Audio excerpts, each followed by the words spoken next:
The story you are about to hear is not loud. It does not begin with breaking headlines, angry crowds, palace press releases, or royal drama exploding across TV screens. No, it begins quietly, with a question so simple most people never thought to ask it. A question hidden in plain sight, sitting silently inside the timeline of Meghan Markle's life. A timeline that, according to investigative author Tom Bower, doesn't bend, it breaks. For years, the world believed one version of Meghan, the Hollywood actress who rose from auditions, hardships, and determination to marry into royalty and become the Duchess of Sussex. A clean narrative, a consistent timeline, a story that flowed neatly from childhood, college, acting, suits, royalty. But Bower says, once you pull one loose thread, the whole tapestry begins to change. And this is where the unraveling begins. Before titles, before crowns, before global fame, Meghan Markle was simply a daughter. Thomas Markle, her father, wasn't a celebrity. He wasn't a royal official or a strategist or a politician with hidden motives. He was just a father who lived through her childhood one day at a time. He remembers school plays, report cards, the first time she held a camera, the afternoon car rides, and the small milestones no parent ever forgets. But years later, when Meghan became world famous, he noticed something strange. The Meghan he raised did not match the Meghan being described to the world. Dates felt shifted. Memories felt rearranged. Ages seemed placed inside the wrong years. And Thomas didn't shout this to tabloids or chase attention. He spoke softly, almost as if giving sworn testimony from memory. He didn't accuse. He didn't attack. He didn't embellish. He simply said, "The timeline they show is not the timeline I lived." And coming from a father, that small sentence carried the weight of 1,000 documents. Whether he was right or wrong is not the point. What matters is this: his memories were the first crack in the perfect royal story. A crack big enough for something unexpected to slip through. March 1997. A calm spring month. Teen girls across America flipped through 17 magazine, the iconic glossy filled with makeup tips, school competitions, and inspirational teens trying to make their mark. Nothing unusual. Then on page 90, a tiny list appears. Names of young participants. Faces hopeful, bright, and anonymous at the time.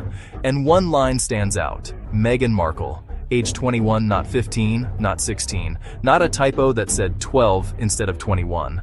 Not a misprint where the wrong line is duplicated. 21, printed, published, archived. Long before royalty. Long before PR teams. Long before global attention.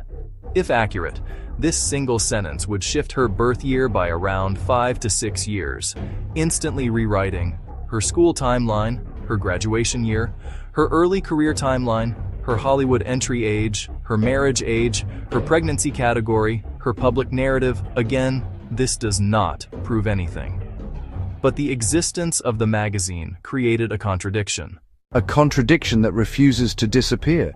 Tom Bower didn't treat it as scandal. He treated it as evidence, a loose thread in a much bigger, quiet puzzle.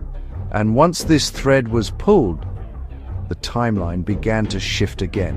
Just when the age mystery grew complicated, another twist emerged, one involving Meghan's pregnancy with Archie.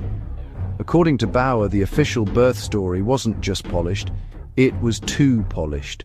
Harry described it in Spare as a peaceful, candlelit experience. Scented rooms, birthing balls, 2 epidurals, a serene duchess carried home within 2 hours. Many mothers applauded the beauty of the moment, but medical professionals paused because certain details simply didn't align with standard hospital procedure. Let's break them down safely, respectfully, and strictly in context of public medical guidelines, not allegations.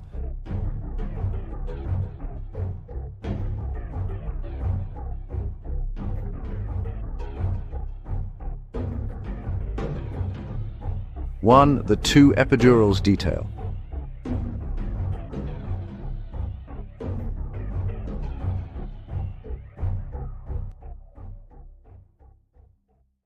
Medically, epidurals are not injections you receive twice. They are placed once and run continuously.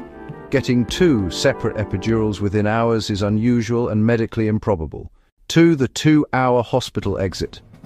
After an epidural, mothers typically cannot walk for several hours. Their vitals must be monitored. High-risk pregnancies require extended observation. Portland Hospital, Frogmore Cottage, Sture, almost 1 hour's drive. This alone makes the entire timeline extremely tight. Again, not impossible, just medically unrealistic. 3. The spa-like delivery environment. Portland Hospital is luxurious, yes, but medical guidelines are strict, especially for women over 35, who fall under a monitored category. Dim lighting, plus scented candles, plus birthing balls. That's not standard practice for high-risk observation rooms. Everything seemed beautifully curated, almost film-like. This is not about proving Meghan wrong. It is about understanding why the timeline contains so many broken threads. Because the real question isn't, how old is Meghan Markle? The real question is, why are there 2 conflicting versions of her life story? Who shaped the public version? Why was it curated so tightly? Why were certain contradictions never explained? Why does her timeline contain hidden edits? And finally, what else in the royal narrative might have been rewritten? This story does not end with accusations. It does not end with proof, or verdict, or answers. It ends where Tom Bower left it, with a question, a contradiction, a quiet puzzle the world never knew was there. A puzzle that continues to grow each year as new documents appear, old interviews resurface, timelines shift, memories clash, and royal narratives evolve. Is there an innocent explanation? Possibly. Is the contradiction harmless? Maybe. Is the mystery solved? No. And that is why this story remains one of the quietest, most persistent puzzles in the modern royal timeline.